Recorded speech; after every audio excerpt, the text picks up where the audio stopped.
जय हिंद साथियों, स्वागत है आप सभी का हमारे ज्ञान आरबीएल यूट्यूब चैनल पर। दोस्तों, आपसे हमने कहा था कि जो आपके यूपी पुलिस के एग्ज़ाम हैं, ठीक है, उसके लिए हम संपूर्ण जीएस आपको पढ़ा रहे हैं अपने इसी चैनल पर फ्री ऑफ कॉस्ट में। तो साथियों, आज हम शुरू कर रहे हैं इतिहास। अब आप कहेंगे सर पॉलिटी भैया, वो भी हम शुरू करेंगे, ठीक है, हो सकता है कल से उसकी वीडियो आ जाए, ठीक है। तो देखिए, बहुत ज़्यादा मेहनत करनी पड़ती है क्योंकि हम प्रीवियस ईयर क्वेश्चन निकाल रहे होते हैं। तो आप समझिए थोड़ा सा, ठीक है, सारी क्लासेस शुरू होगी, ठीक है। तो आज हमारी हिस्ट्री की पहली क्लास है, देखिएगा, इसका आनंद लीजिएगा और कमेंट बॉक्स में जरूर बताइएगा कि कैसी क्लास आपको लगी। अब देखिए, एक क्वेश्चन आपका और है कि सर क्या ये हम यूपीएसआई के लिए ले रहे हैं, ले सकते हैं? बिल्कुल भैया, लीजिए। UPSI, SSC GD, SSC CGL, मतलब हर एक एग्जाम के लिए आप पढ़ लीजिए। एक बार देखिए, आप अच्छे से इसको पढ़ लें, नोट्स बना लें दोस्तों, दोबारा आपको पढ़ने की आवश्यकता हिस्ट्री नहीं पड़ेगी, ये मैं कह रहा हूँ, ठीक है। तो थोड़ा सा हम हो सकता है डीपली भी लेकर के चलें, ठीक है। देखिए, हम वही चीज़ें लेकर के आते हैं जो आपके एग्जाम में डायरेक्ट दोस्तों हिट करती, ठीक है। तो फालतू की चीज़ें हम लेकर के आपको नहीं आते, ठीक है। तो चलिए दोस्तों शुरू करते हैं। उसके पहले मैं कुछ चीज़ें आपको बता दूं कि साथियों, बहुत बच्चों को डिमांड था सर कंप्यूटर का बैच लाइए एक। तो दोस्तों, ये कंप्यूटर का बैच आ चुका है, ये यूपी ट्रिपल एससी के एग्जाम्स के लिए, ठीक है। यूपी ट्रिपल एससी में जैसे कि आपको पता है जूनियर असिस्टेंट है, यूपी ट्रिपल एससी वीपीओ है ना, असिस्टेंट अकाउंटेंट ऑडिटर का एग्जाम है, ये 2 बार आ चुका है फॉर्म इसके, ठीक। या फिर इन्फोर्समेंट कांस्टेबल यानी कि प्रवर्तक सिपाही का है। तो इन सभी में से अगर कोई भी फॉर्म आपने डाला है, फिर सभी डाले, तो एकमात्र दोस्तों कोर्स है। देखिए, इसका प्राइस क्या है, इसमें संपूर्ण हम दोस्तों आपको कंप्यूटर पढ़ाएंगे और इसकी पीडीएफ भी आपको ऐप पे फ्री ऑफ कॉस्ट में मिलेगी दोस्तों। इसका कोर्स है 199 रुपये तो हमने रखा है दोस्तों, मगर अगर आप 5 मार्च तक ले लेते हैं दोस्तों, तो ये मात्र 151 रुपये में आपको पड़ जाएगा। उसके बाद दोस्तों ये 199 रुपये ही हो जाएगा, ठीक है। चलिए, और इसके साथ दोस्तों जब कंप्यूटर की ई बुक पूरी तैयार हो जाएगी तो आपको ये फ्री में दे दिया जाएगा, जो भी बच्चे इसके साथ जुड़ रहे हैं, ठीक है। किसी भी जानकारी दोस्तों इस पर व्हाट्सअप कर सकते हैं, देखिए कॉल मत करिएगा, व्हाट्सअप करिएगा, ठीक। सारी जानकारी आपको दे दी जाएगी। इसके अलावा दोस्तों जूनियर असिस्टेंट का बैच है हमारा 5512 पदों के लिए, मात्र 399 रुपये में अभी चल रहा है। अगर देखिए, अगर ये बैच लेते हैं दोस्तों, कंप्यूटर का बैच लेने की आपको आवश्यकता नहीं, इसमें सब कुछ मिल जाएगा, ठीक है। और वो वाला बैच भी इसमें फ्री ऑफ कॉस्ट पढ़ाया जाएगा। एक बार देखिए कंप्यूटर में पढ़ा चुके, दोबारा दोस्तों वो पढ़ाएंगे तो वो वाला भी इसी में पड़ जाएगा। तो ये 399 रुपये में अगर लेना चाहते हैं ले सकते हैं दोस्तों। इसमें संदीप सर और संजीव सर खुद ही दोस्तों जूनियर असिस्टेंट सेलेक्टेड हैं, ठीक है। और साथ ही ये हमारा स्ट्रेटेजी के ई बुक है, मात्र 50 रुपये में। ये सारे इतने सारे टॉपिक्स है, आपको पता है इसने दोस्तों तहलका मचा देता है पूरे एग्जाम में, ठीक है। आपके हर एक एग्जाम में दोस्तों यहाँ से क्वेश्चन आते हैं, तो ले सकते हैं मात्र 50 रुपये में। कैसे मिलेगा? तो ज्ञान आरबीएल ऐप पे जाकर के दोस्तों इस नंबर पे आप व्हाट्सअप करके पता भी कर सकते हैं। देखिए, जैसे आप जाएंगे दोस्तों ज्ञान आरबीएल ऐप पे दोस्तों, ये आपको दिख जाए स्ट्रेटेजी के, यहाँ से ले सकते हैं। इसके अलावा दोस्तों आपको है ना उत्तर प्रदेश स्पेशल मिल जाएगा। देखिए, ये हमारा बैच है सफलता 2.0 बैच जूनियर असिस्टेंट के लिए 5512 पदों के लिए, जा करके देखिएगा। चलिए शुरू करते हैं। तो साथियों चलिए शुरू करते हैं इतिहास। देखिए, इतिहास के बारे में बात करें, देखिए इसके हम उस पर जाएंगे, इतिहास क्या होता है पीछे, है ना, छोटी चीज़ें, ठीक, वो सब चीज़ें नहीं देखेंगे हम। डायरेक्ट दोस्तों उन चीज़ों पर फोकस करेंगे जहाँ से आपके एग्जाम में क्वेश्चन आते हैं।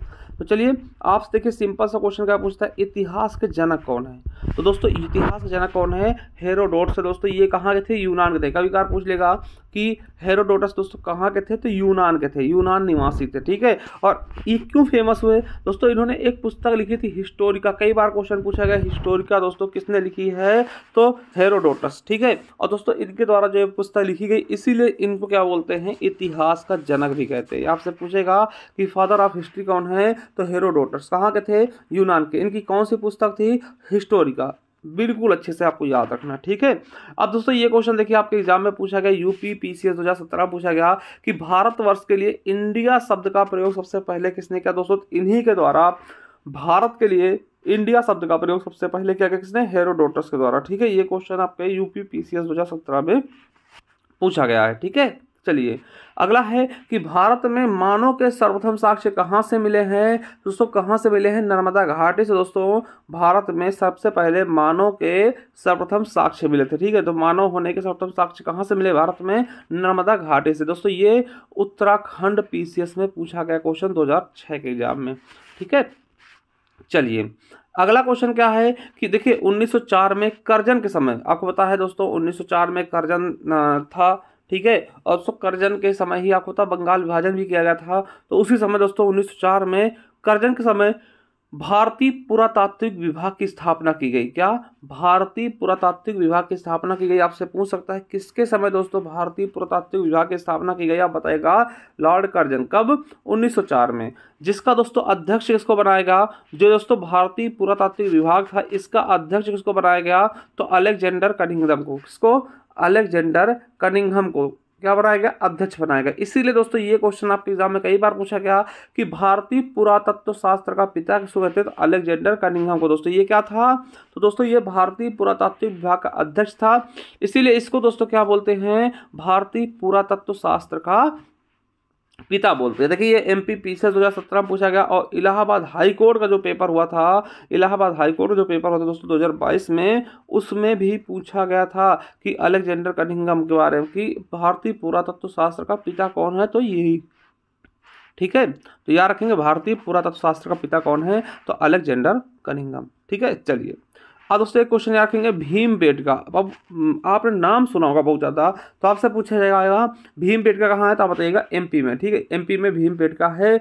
भीमबेटका के शैलाश्रय आदि मानव द्वारा बनाए गए शैल चित्रों और शैलाश्रय के लिए प्रसिद्ध। दोस्तों ये स्पेस था, यहाँ पे कैसा क्वेश्चन पूछा गया? देखिए आरआरबी एनटीपीसी 2021 से पूछा गया था। स्पेस था कि शैलाश्रय आदि मानव द्वारा बनाए गए शैल चित्रों और शैलाश्रय के लिए प्रसिद्ध था। दोस्तों तो ये आपको यहाँ भरना था क्या? भीमबेटका। तो भीमबेटका दोस्तों अपने शैलाश्रय के लिए प्रसिद्ध है। इसकी खोज किसने की? ये भी देखिए आपके आरआरबी एनटीपीसी 2021 से पूछा गया, लेटेस्ट क्वेश्चन।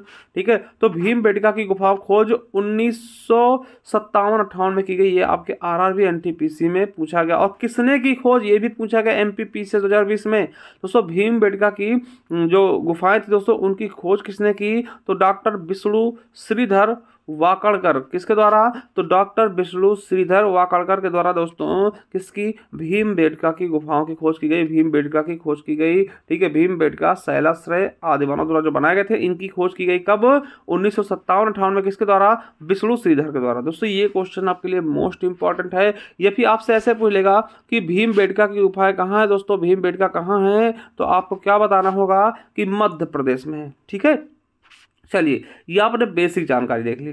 ठीक है, अब दोस्तों हम इतिहास के बारे में देखते हैं। आपको पता है इतिहास को हम ना 3 भागों में बांट के पढ़ते हैं। कैसे? इतिहास को हम 3 भागों में बांट के पढ़ेंगे। जैसे दोस्तों पहला भाग क्या होगा?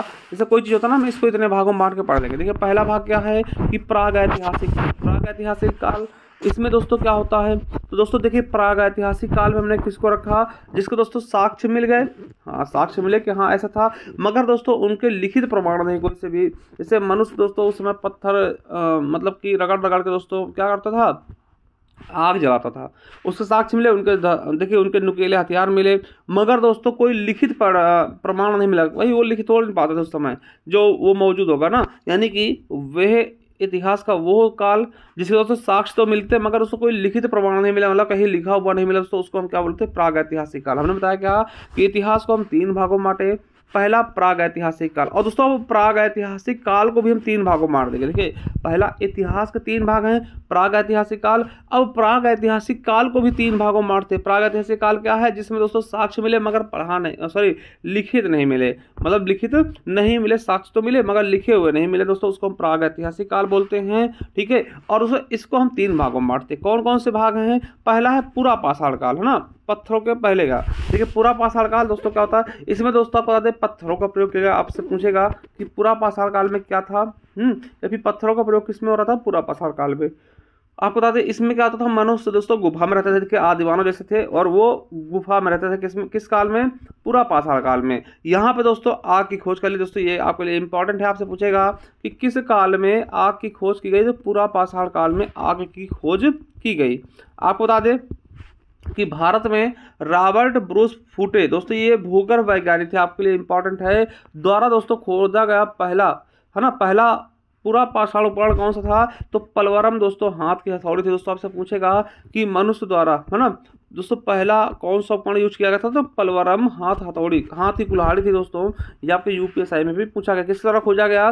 तो रॉबर्ट ब्रूस फूटे द्वारा। ठीक है, यार ठीक बहुत इंपॉर्टेंट है। ठीक है, क्या पूछा जाएगा कि भारत में सबसे पहले दोस्तों कौन सा उपकरण खोजा गया दोस्तों? तो पलवरम हाथ की कुल्हाड़ी थी दोस्तों, जो कि मनुष्य द्वारा दोस्तों यूज की जाती थी, इसकी खोज की गई थी। ठीक है, याद रखेंगे। एक दोस्तों शब्द आपसे पूछता है कि माइक्रोलिथ क्या है, तो माइक्रोलिथ क्या है दोस्तों, ये क्वेश्चन पूछ लिया गया कई बार, एसएससी एमटी से पूछा गया और भी एग्जाम में। तो माइक्रोलिथ क्या होता है? तो छोटे पत्थर के औजार होते थे, है ना, जिनको हम माइक्रोलिथ बोलते थे, जिनका प्रयोग शुरुआती इंसानों द्वारा किया था। मतलब जो सबसे पहले इंसान हो दोस्तों, उनके द्वारा जो पत्थरों के हथियार दोस्तों, पत्थरों को रगड़ के उनको तीर की तरह बना दिया, है ना, या फिर भाले की तरह बना दिया दोस्तों, उनको हम माइक्रोलिथ बोलते हैं, छोटे छोटे औजार। ठीक है, समझ गए? तो हमने क्या बताया अभी तक आपको कि भैया हम इतिहास को 3 भागों में बांटेंगे। पहला प्रागैतिहासिक काल, और इसको भी 3 भागों में बांटेंगे, जिसमें हमने पूरा पाषाण काल देखा। पूरा पाषाण काल की खास बात क्या थी? इसमें आग की खोज हो चुकी थी। ठीक है, और यहाँ पे दोस्तों इसी काल का पलवरम हाथ कुल्हाड़ी मिला, जो कि संभवतः सबसे पहला उपकरण भी है। ठीक है, चलिए माइक्रोलिथ आप जान गए होंगे। चलिए अब दोस्तों दूसरा भाग है मध्य पाषाण काल। पूरा पाषाण काल देख लिया, मध्य पाषाण काल दोस्तों इसमें क्या था? अब देखिए इनके साक्ष्य तो मिलते हैं मगर लिखित प्रमाण नहीं है ना, ये पहले बता चुके हैं। अब देखिए मध्य पाषाण काल में क्या हुआ कि यहाँ पर दोस्तों शिकार करना प्रारंभ कर दिया। अभी तक दोस्तों गुफा में रहते थे, अब शिकार करना प्रारंभ कर दिया, तीर कमान का आविष्कार कर लिया, यानी धनुष बाण का आविष्कार कर लिया, पशुपालन शुरू कर दिया। दोस्तों ये आपके लिए इंपॉर्टेंट है कि पशुपालन किस काल में शुरू हुआ? मध्य पाषाण काल में। और याद रखें दोस्तों, पशुओं के प्रथम साक्ष्य कहाँ से मिलते हैं? तो आदमगढ़ मध्य प्रदेश, तो यूपी पीसी से पूछा गया। सबसे पहले दोस्तों पशुओं के साक्ष्य कहाँ से मिले हैं कि मनुष्य दोस्तों पशु पाले जाते थे, वो कहाँ से मिला सबसे पहले? तो दोस्तों कहाँ से मिला? तो आदमगढ़ मध्य प्रदेश से। और आपसे पूछेगा कि पहला पालतू पशु कौन था? मनुष्य द्वारा पहला पालतू पशु कौन था? कुत्ता था। और दोस्तों दूसरा कौन था? घोड़ा था। पहला पालतू पशु कौन था? कुत्ता था, याद रखेंगे। और याद रखेगा कि मध्य पाषाण काल में बागौर में भी पशुपालन के प्रमाण मिलते, ये भी आपके यूपी पीसी से पूछा गया। सबसे पहले कहाँ से मिले साक्ष्य पशुपालन के? आदमगढ़ एमपी में। आपसे पूछेगा बागौर किसके लिए फेमस है? आप बताइएगा, यहाँ से भी पशुपालन के साक्ष्य मिले। ठीक है, चलिए अब तीसरा भाग है नव पाषाण काल, है ना। नव पाषाण काल दोस्तों यहाँ पर कृषि भी कर दी गई। क्या? तो नव पाषाण काल में कृषि की गई, और उसके अलावा पशुपालन तो चल ही रहा था। ठीक है, और मानव द्वारा सबसे पहले कौन सा अनाज प्रयुक्त में लाया गया दोस्तों? जौ। ये क्वेश्चन आपके इंपॉर्टेंट है, कई बार पूछा गया, यूपी पीसी 1997 में पूछा गया कि मानव द्वारा प्रयोग में लाया जाने वाला सबसे पहला दोस्तों अनाज कौन सा? जौ। ठीक है, इसके बाद गेहूं। ठीक है, और सबसे पहले दोस्तों सबसे प्राचीन दोस्तों साक्ष्य कहाँ से मिलते हैं? तो मेहरगढ़, कहाँ से? पाकिस्तान से। दोस्तों कृषि के सबसे प्राचीन साक्ष्य कहाँ से मिलते हैं? मेहरगढ़ पाकिस्तान से। ये क्वेश्चन भी आपके एग्जाम में पूछा गया कि प्राचीनतम स्थायी जीवन के साक्ष्य कहाँ से मिले? तो मेहरगढ़ से। कहाँ पड़ता मेहरगढ़? पाकिस्तान में पड़ता। दोस्तों अब एक चीज और याद रखेंगे, यहाँ पर नोट कर लीजिएगा कि दोस्तों नवीनतम खोजों के अनुसार, देखिए ये तो पहले का था, ठीक। अब जो नवीन खोज हुए, देखिए हमेशा कुछ ना कुछ खोज होते रहते हैं। दोस्तों नवीनतम खोजों के अनुसार भारतीय उपमहाद्वीप में प्राचीनतम कृषि साक्ष्य वाला स्थल दोस्तों उत्तर प्रदेश में मिले हैं। यानी ये देखिए ये तो उससे भी इससे भी पुराना दोस्तों मेहरगढ़ से भी पुराना कहाँ मिल चुका है? लहुरा देव संत कबीर नगर उत्तर प्रदेश में। याद रखेंगे, लहुरा देव संत कबीर नगर उत्तर प्रदेश से सबसे प्राचीन दोस्तों कृषि के साक्ष्य अभी नवीनतम खोजे गए हैं, जहां से दोस्तों 9000 से 8000 ईसा पूर्व के मध्य के चावल के साक्ष्य मिले हैं। ठीक है, याद रखेंगे दोस्तों, चावल के साक्ष्य मिले हैं कहां से? लहुरा देव संत कबीर नगर। दोस्तों ये क्वेश्चन अब आने वाले समय में बहुत पूछा जाएगा। ठीक है, अब दोस्तों याद रखेंगे कि धान की खेती के साथ सबसे पहले कहां मिले? तो कोल्डी हवा दोस्तों प्रयागराज से। और इस युग में दोस्तों क्या होता था? हड्डियों से बने हथियार का प्रयोग करते थे। पहिया का आविष्कार भी होगा दोस्तों, याद रखेंगे।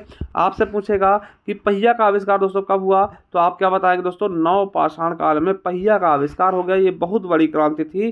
ठीक है, पहिया का आविष्कार। अगला तो ये क्वेश्चन आपके एग्जाम में कई बार पूछा गया, देखिए पेट 2021 में पूछा गया। क्या पूछा गया कि मानव द्वारा तांबा कब खोजा गया? दोस्तों मानव द्वारा खोजा गया पहला धातु क्या है? तांबा। दोस्तों ये क्वेश्चन कई बार पूछा गया कि मनुष्य द्वारा सबसे पहले किस धातु का प्रयोग में लाया गया? तो तांबे का। ठीक है, और तांबे का पहली बार प्रयोग कहाँ हुआ दोस्तों? ताम्र पाषाण युग में हुआ। दोस्तों ये भी आपके पेट 2022 से पूछा गया। देखिए पेट 2021 में क्या पूछा गया कि मानव द्वारा पहला धातु कौन था? दोस्तों तांबा था। और तांबे का प्रयोग किस युग में हुआ था? ताम्र पाषाण युग में दोस्तों तांबे का प्रयोग किया गया। ठीक है, चलिए तो चीजें आप समझ गए। चलिए एक बार दोबारा समझा दो आपको। देखिए हमने क्या बताया कि दोस्तों प्राग ऐतिहासिक काल को हम 3 भागों में बांटे। प्राग ऐतिहासिक काल है क्या? जिसके दोस्तों प्रमाण तो नहीं मिले, मगर साक्ष्य मिलते हैं ना, लिखित प्रमाण नहीं मिले, साक्ष्य मिलते हैं। इसको दोस्तों हमने 3 भागों में बांटा। पहला पूरा पाषाण काल, जिसमें दोस्तों आपको बता दें कि आंखें खोज हो चुकी थी। मध्य पाषाण काल, जिसमें दोस्तों शिकार करना शुरू कर दिया था। और तीसरा दोस्तों हमने देख लिया नव पाषाण काल, जिसमें खेती कर दी गई। और सबसे पहले खेती किसी की गई, जौ की। ठीक है, चलिए अब दोस्तों इसके बाद दूसरा हमने बताया 3 भागों में बांटा दोस्तों, हो गया प्रागैतिहासिक काल हो गया। अब दोस्तों आद्य ऐतिहासिक काल। आद्य ऐतिहासिक काल क्या है दोस्तों, इसके देखिए साक्ष्य तो मिले हैं और लिखित प्रमाण भी मिले, मगर उसको पढ़े नहीं गए। देखिए प्रागैतिहासिक काल में क्या था, साक्ष्य मिले थे, लिखित प्रमाण नहीं मिले थे दोस्तों। मगर दोस्तों आद्य ऐतिहासिक काल में साक्ष्य भी मिले हैं और लिखित प्रमाण भी मिले, मगर दोस्तों इनको पढ़ा नहीं जा सका। ठीक है, जैसे सिंधु घाटी चीजें अभी बताएंगे। ठीक है, और दोस्तों तीसरा है ऐतिहासिक काल।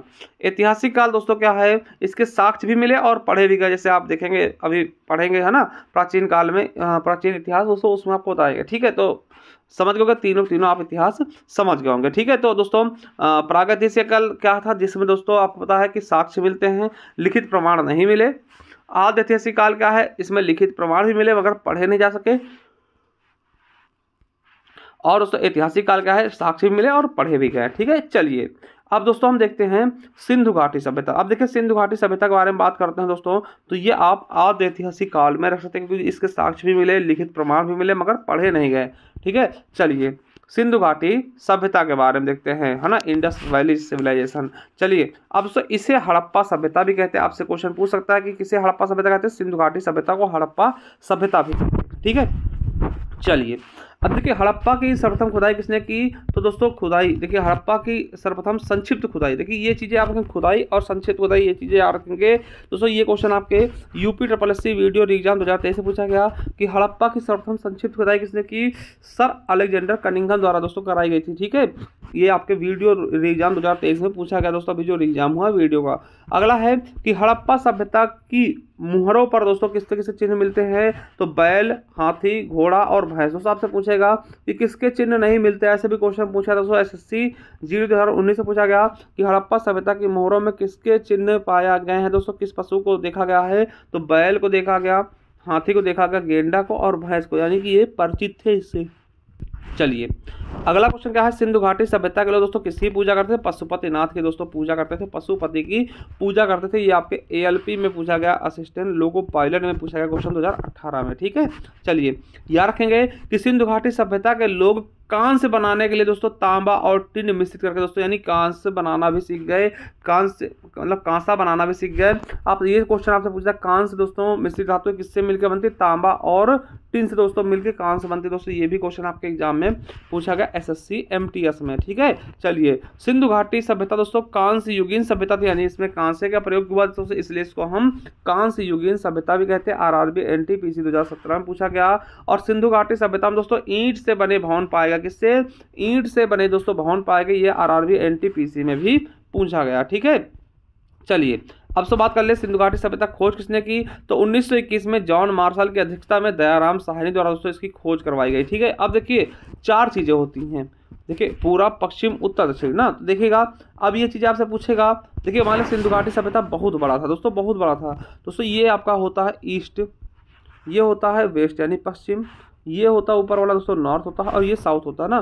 तो कहते हैं दोस्तों जैसे हम पढ़ते हैं उत्तर प्रदेश के इतिहास में, उत्तर प्रदेश के बारे में पढ़ते हैं, सबसे पूर्वी शहर कौन सा था, आप बताएं, बलिया, सबसे पश्चिमी शामली, सबसे उत्तरी सहारनपुर, सबसे दक्षिणी कौन सा दोस्तों, सोनभद्र। तो इसी तरीके से दोस्तों जब हम पढ़ेंगे दोस्तों इसके बारे में, तो है ना, जब इसके बारे में पढ़ते हैं तो सबसे पूर्वी स्थल कौन सा है, तो आलमगीरपुर। आपसे पूछेगा दोस्तों सिंधु घाटी सभ्यता का सबसे पूर्वी इलाका कौन सा था, आलमगीरपुर। कहाँ पड़ता था, तो मेरठ में, अपने यूपी में पड़ता था। सबसे पूर्वी स्थल दोस्तों अपने उत्तर प्रदेश के मेरठ जिले में मिला है, किस नदी किनारे स्थित था, हिंडन नदी किनारे। ठीक है, सबसे पश्चिमी दोस्तों देखिए ये आपका आलमगीरपुर हो गया सबसे पश्चिमी इधर वाला, तो दोस्तों ये होगा सुत कांगेडोर। क्या, सुत कांगेडोर दोस्तों, ये कहाँ पड़ता है, ये अभी वर्तमान पाकिस्तान में पड़ेगा, दास्क नदी किनारे। कौन सा, देखिए नदी भी आते हैं, क्योंकि कोई भी सभ्यता बिना नदी के कोई भी सभ्यता विकसित नहीं हुई है। ठीक है, चलिए सबसे उत्तरी स्थल दोस्तों मांडा पड़ता है, मांडा। ठीक है, कहाँ सबसे उत्तरी मांडा पड़ता है, कहाँ पड़ेगा, तो जम्मू कश्मीर के आसपास पड़ेगा दोस्तों, ये चिनाब नदी किनारे स्थित था। ठीक है, और सबसे दक्षिणी बात कर लें तो प्रवरा नदी महाराष्ट्र में पड़ा, किसका नाम क्या था, दायमाबाद। ठीक है, तो ये चीजें आपको याद रखना है कि सबसे, देखिए आपसे पूछेगा सिंधु घाटी सभ्यता का सबसे पूर्वी स्थल कौन सा मिला, तो आलमगीरपुर। ठीक है, कहाँ, तो दोस्तों मेरठ, उत्तर प्रदेश मेरठ में, किस नदी किनारे, हिंडन नदी किनारे। सबसे पश्चिमी स्थल कौन सा, सुत कांगेडोर, किस नदी किनारे, दास नदी किनारे। कहाँ पड़ता है, ये पाकिस्तान में। वहीं सबसे उत्तरी दोस्तों मांडा पड़ता है, किस नदी किनारे? चिनाब कहाँ? जम्मू कश्मीर में। और सबसे दक्षिणी दोस्तों दायमाबाद है, प्रवरा नदी किनारे महाराष्ट्र में। ठीक है, तो ये पूरा पश्चिम उत्तर दक्षिण याद रखेंगे। ठीक है, चलिए काल निर्धारण की बात कर ले सिंधु घाटी सभ्यता की, तो याद रखेंगे। देखिए जॉन मार्शल के अनुसार कब से कब तक बताया गया? तो 3250 ईसा पूर्व से लेकर 2750 ईसा पूर्व बताया गया। ठीक है, और जो सबसे सर्वमान्य तिथि है दोस्तों, सबसे ज्यादा माना गया तिथि है रेडियो कार्बन के अनुसार C14 के अनुसार, देखिए नवीनतम विश्लेषण पद्धति के द्वारा सिंधु घाटी सभ्यता की दोस्तों तिथि क्या बताई गई? 2350 ईसा पूर्व से लेकर 1750 ईसा पूर्व मानी गई इसकी तिथि है ना। तो जो सबसे ज्यादा मान्य है, देखिए आपसे जब पूछेगा कि जॉन मार्शल के अनुसार क्या है तो आपको ये बताना है, और सर्वमान्य रेडियो कार्बन के अनुसार पूछेगा तो आपको ये वाली तिथि बता देनी है। ठीक है, चलिए अब तो सिंधु घाटी सभ्यता की लिपि कैसी थी? भाव चित्रात्मक दोस्तों, भाव चित्र की तरह बने हुए थे ना, और ये दाएं से बाएं ओर लिखा था, दाएं ओर से बाएं ओर दोस्तों लिखी गई। जैसे आपको पता होगा कि है ना, हम लोग क्या करते हैं दोस्तों, हाँ अभी हम लिखते दोस्तों हिंदी लिखते है ना, दाहिने से बाएं है ना, बाएं से दाएं ओर लिखते हैं, उसी प्रकार दोस्तों इनकी दाएं से बाएं ओर लिखी जाती थी लिपि। ठीक है, और ये पढ़ा नहीं जा सका, ये चीज़ याद रखेंगे। ठीक है, अब देखिए सिंधु लिपि, जो सिंधु घाटी सभ्यता में दोस्तों लिपि थी, सिंधु लिपि के विषय में सर्वप्रथम दोस्तों विचार व्यक्त करने वाले व्यक्ति कौन थे? अलेक्जेंडर कनिंघम दोस्तों। इन्होंने 1873 में बताया कि इस लिपि का संबंध ब्राह्मी लिपि जैसी है ना। देखिए सबसे पहले लिपि के बारे में दोस्तों सर्वप्रथम व्यक्ति विचार किसने किया थे? अलेक्जेंडर कनिंघम ने। इन्होंने बोला कि जो ये लिपि है ना वो ब्राह्मी लिपि से मिलती जुलती है। ठीक है, और दोस्तों याद रखिएगा कि सबसे पहले सिंधु लिपि को पढ़ने का सबसे पहले प्रयास किसने किया? तो 1925 में L.A. वैडेल द्वारा दोस्तों इसको पढ़ने का प्रयास किया गया, मगर उसको सफलता नहीं मिली। ठीक है, चलिए अब याद रखेंगे, नोट करके लिख लीजिएगा, ये क्वेश्चन CDS में पूछा गया 2018 में। ठीक है, कि ब्राह्मी एवं खरोष्टी लिपि क्या है? ब्राह्मी एवं खरोष्टी लिपियों की है ना उद्वाचित जेम्स प्रिंसेप द्वारा की गई दोस्तों। ठीक है, याद रखेंगे। और खरोष्टी लिपि दाहिने से बाएं ओर लिखी जाती थी, ये BPSC 2019 में पूछा गया। बात करते हैं सिंधु घाटी सभ्यता की दोस्तों, ये मात्र सत्तात्मक थी। यहाँ दोस्तों महिलाओं को बहुत ज्यादा अधिकार प्राप्त थे, है ना। व्यवसाय क्या था इनका दोस्तों? कृषि करना, व्यापार करना। वर्ग कौन कौन से थे दोस्तों इनके अंदर? दोस्तों पुरोहित होते थे, व्यापारी होते थे, अधिकारी होते थे, शिल्पी होते थे और श्रमिक होते थे। ये दोस्तों सिंधु घाटी सभ्यता के बारे में चीजें थी। चलिए अब सिंधु घाटी सभ्यता के कुछ स्थल देखते हैं जहां से आपके एग्जाम में क्वेश्चन पूछ लेते हैं। सिंधु घाटी सभ्यता के स्थल जहां से एग्जाम में क्वेश्चन पूछा था, पहला है हड़प्पा। हड़प्पा की बात करें दोस्तों, इसका दोस्तों ये कहाँ है दोस्तों? हड़प्पा कहाँ पड़ता है? तो हड़प्पा वर्तमान दोस्तों पाकिस्तान के साहिवाल जिला, साहिवाल दोस्तों आपने गाय का नाम सुना होगा ना, तो दोस्तों वहीं से उद्भित है ना। तैयार रखेंगे हड़प्पा दोस्तों, इसका क्षेत्र क्या था? साहिवाल जिला था दोस्तों, पाकिस्तान में पड़ता ना। इसकी दोस्तों खोज यानी उत्खनन खुदाई किसने करवाई? तो 1921 दोस्तों दयाराम साहनी द्वारा। किसने? दयाराम साहनी दोस्तों। ठीक है, याद रखेंगे। और हड़प्पा किस नदी किनारे? रावी नदी किनारे। ठीक, हरा नहीं, हा से हड़प्पा, रा से रावी नदी के किनारे स्थित है दोस्तों। याद रखेंगे कि 1944 में भारतीय पुरातत्व सर्वेक्षण के महानिदेशक M. व्हीलर, किसने? M. व्हीलर ने दोस्तों पदभार संभाला और हड़प्पा की खुदाई का जिम्मा लिया। ये दोस्तों आपके है ना पेपर में पूछा गया है। किस नदी किनारे दोस्तों? रावी। यार कैसे लिखेंगे दोस्तों? ये क्वेश्चन आपका SSC GD पूछा गया। तो हरा यार कर लेंगे, हरा, हा से हड़प्पा, रा से रावी नदी किनारे। ठीक, यहाँ दोस्तों पवित्र पशु कौन सा था? तो कुबड़ वाला बैल तथा श्रृंग युक्त पशु दोस्तों, जिसके सींग होते थे दोस्तों, उससे जो युक्त पशु थे, और कुबड़ वाला बैल बहुत एक था, पवित्र था। SSC GD पूछा गया क्वेश्चन है, आपको याद रखना। जो हड़प्पा दोस्तों, हड़प्पा सभ्यता तांबा धातु दोस्तों वर्तमान राजस्थान और ओमान से प्राप्त हुई दोस्तों। इसकी जो हड़प्पा धातु, हड़प्पा सभ्यता दोस्तों तांबा थी, वो आपके वर्तमान राजस्थान और ओमान से प्राप्त हुई। SSC GD में पूछा गया। और हड़प्पा के निवासी दोस्तों शतरंज खेल में रुचि रखते थे। याद रखेंगे, SSC GD 2022 में पूछा गया। नहीं कि हड़प्पा के निवासी भी शतरंज जैसा खेल खेलते थे। ठीक है, और ये आपके UPSSC पेड 2022 में क्वेश्चन पूछा गया था कि हड़प्पा सभ्यता के दौरान डांसिंग गर्ल की कांस्य की प्रतिमा बनाने के लिए दोस्तों मोमलोपी यानी कि ढलाई कास्टिंग का प्रयोग किया गया दोस्तों। ये क्वेश्चन पूछा गया था, किसका प्रयोग किया गया? तो मोमलोपी कास्टिंग ढलाई का प्रयोग किया गया था। विशेषता क्या थी हड़प्पा सभ्यता के दोस्तों? इनका दोस्तों शहरी निवास था, यानी शहर की तरह एकदम निवास करते, गृह निर्माण होते थे, है ना। जले हुए गेहूं और जौ के साक्ष्य मिले यहाँ से। कपास की खेती के भी साक्ष्य मिलते हैं। महिला के गर्भ से निकलता हुआ पौधा से पूछेगा, महिला के गर्भ से निकलता हुआ पौधा कहाँ से मिला है? तो दोस्तों हड़प्पा से बताइएगा ना। मछुआरों के चित्र कांस्य दर्पण यानी कांसे का दोस्तों शीशा मिला है। शवों को दफनाने के साक्ष्य मिले, नहीं किसी शव को दफनाते थे, है ना। याद रखेंगे। इक्के तांबे की इक्का गाड़ी मिली। और ये दोस्तों आपके RRB NTPC में पूछा गया कि पत्थर की बनी नृत्य करते हुए पुरुष की मूर्ति यानी नटराज की स्थिति में दोस्तों पुरुष की मूर्ति भी इनको मिली है। ठीक है, चलिए मोहनजोदड़ो, इसको दोस्तों हम सिंध का बाग कहते हैं। इसका दूसरा नाम क्या है? सिंध का बाग। ये SSC GD 2022-21 में पूछा गया कि सिंध का बाग किसे कहते हैं? मोहनजोदड़ो को। और मोहनजोदड़ो दोस्तों क्षेत्र क्या था? तो लरकाना जिला, सिंध प्रांत, पाकिस्तान में पड़ता है। याद रखेंगे जिला भी, ठीक है। RRB NTPC 2021 में पूछा गया। इसके दोस्तों उत्खनन को उसने किया तो दोस्तों 1 साल बाद, यानी कि हड़प्पा का 1921 में और 1922 दोस्तों मोहनजोदड़ो का राखाल दास बनर्जी द्वारा। अब देखिए इसको मोहनजोदड़ो मौसी याद रखेंगे, मौसी है ना, मौसी बोलते हैं ना मम्मी की बहन को ना, तो मो से दोस्तों मोहनजोदड़ो, सी से सिंधु घाटी, सिंधु नदी ना। याद रखेंगे SSC MTS 2019 में पूछा गया कि दोस्तों मोहनजोदड़ो किस नदी किनारे था? तो सिंधु नदी किनारे, ठीक है। और दोस्तों सिंधी भाषा में देखिए मोहनजोदड़ो का सिंधी भाषा का अर्थ क्या होता है? मृतकों का टीला, यानी कि the mountain of dead, the dead of mountain भी कहते हैं। याद रखेंगे मृतकों का टीला किसको कहते हैं? मोहनजोदड़ो के क्वेश्चन आपके RRB NTPC में पूछा गया 2021 में, RRB ग्रुप डी में पूछा गया। और वीडियो एग्जाम दोस्तों, वीडियो एग्जाम 2018 में भी पूछा गया। और सबसे इंपॉर्टेंट दोस्तों यहाँ से विशाल अन्नागार और विशाल स्नानागार मिले मोहनजोदड़ो से। बहुत ही खास बात है, मोस्ट इंपॉर्टेंट, ठीक है। और विशाल स्नानागार एक आयताकार टैंक में थे, यानी आयताकार बने हुए थे, ठीक। आयत की क्या होती? 2 आमने सामने भुजाएं बराबर होती है, इस तरीके से दोस्तों ये बने हुए थे। RRB NTPC में पूछा गया। इसके अलावा यहाँ से बुने हुए कपड़े के साक्ष्य मिलते हैं। कांस की नर्तकी मूर्ति मिलती है दोस्तों। मकान देखिए, प्रत्येक मकान में कुएं मिलते थे।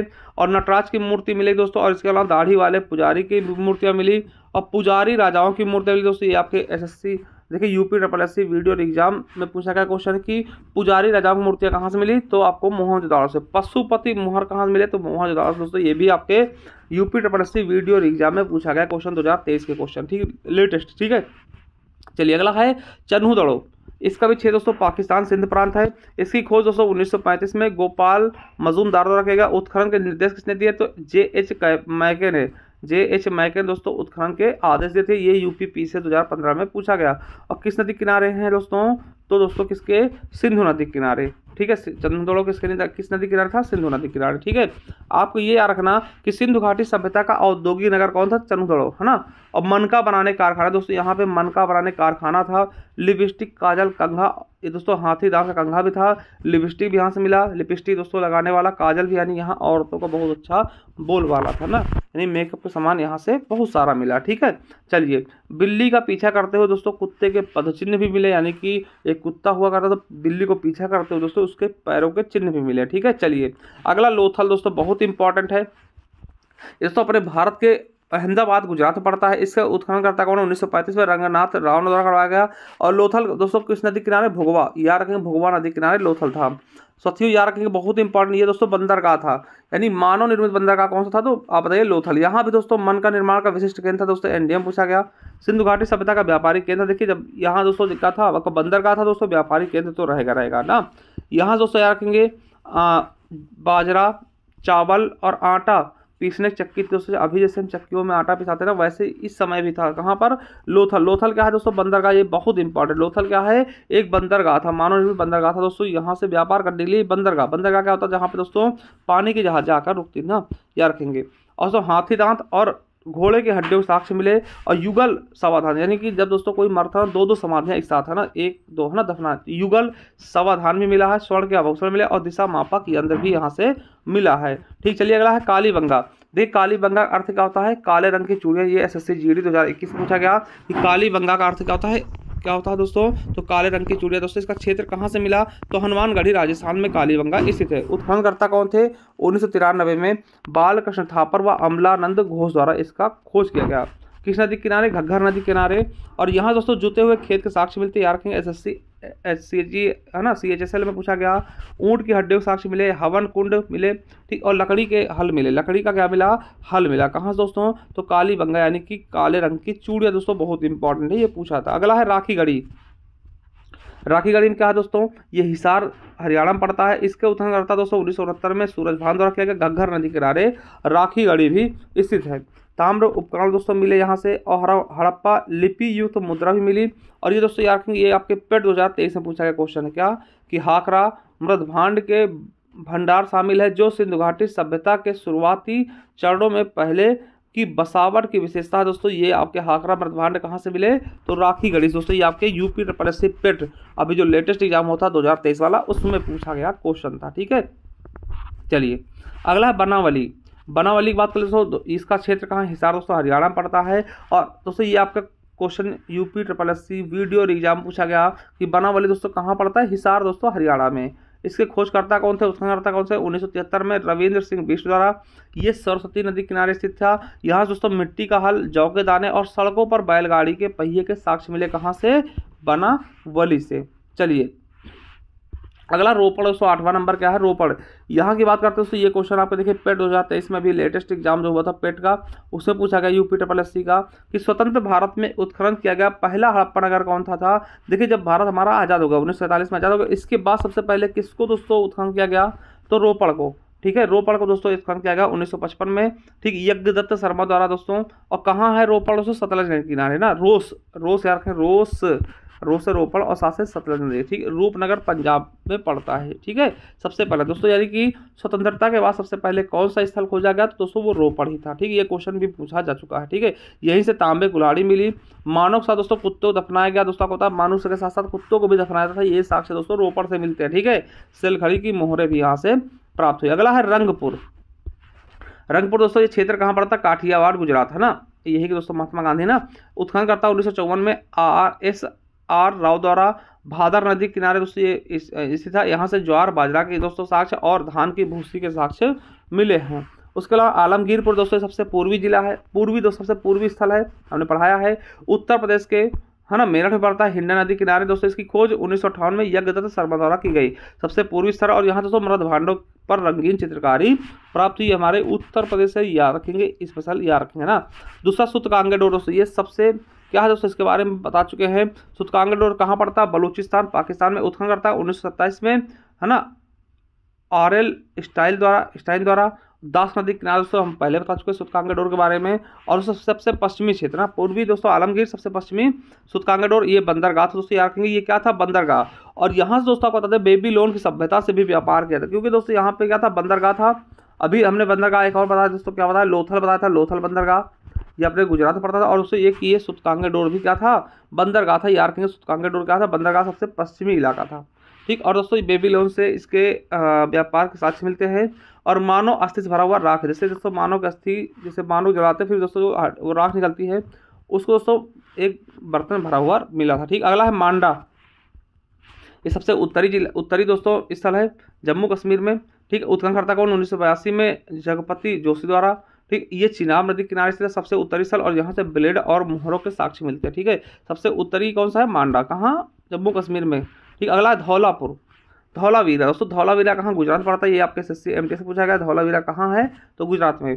यहाँ से किसके साक्ष्य मिले, जलाशयों के साक्ष्य मिलते हैं। SSC MTS में ये भी पूछा गया कि जलाशयों के साक्ष्य कहाँ से मिले, धौलावीरा से। अगला है देखिए सुरकोटदा। ठीक है, सुरकोटदा दोस्तों कहाँ, गुजरात में। ये भी आपके SSC 2019 से पूछा गया क्वेश्चन है। ठीक है, चलिए साथियों ये सारी चीज़ें आपको समझ में आई होंगी, बहुत ही शानदार तरीके। तो पहला चैप्टर हमारा यहाँ से मतलब कि समाप्त होता है। कैसा लगा वीडियो जरूर बताइएगा दोस्तों, है ना, क्योंकि और आपके लिए दोस्तों सारी क्लासेस रेगुलर आती रहेंगी। ठीक है, और उससे हमारा कनिष्ठ सहायक का बैच आप कर चाहते हैं दोस्तों।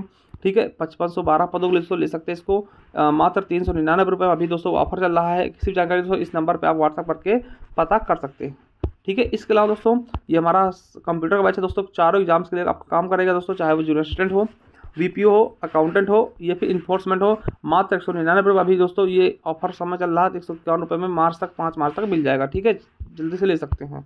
और दोस्तों ये हमारा बता दें स्ट्रेटजी के ई बुक अगर चाहते हैं तो आप हमारे ज्ञान RBL ऐप पे जाकर ले सकते हैं, मात्र 50 रुपये में। चलिए थैंक यू, धन्यवाद। एक बार दोस्तों ज्ञान RBL ऐप पे जाइए, वहाँ पे दोस्तों विजिट करिए, वहाँ सब कुछ आपको मिल जाएगा। हिंदी की बुक मिल जाएंगी, ठीक है, सारी ई बुक आपको मिल जाएंगी। चलिए थैंक यू, धन्यवाद।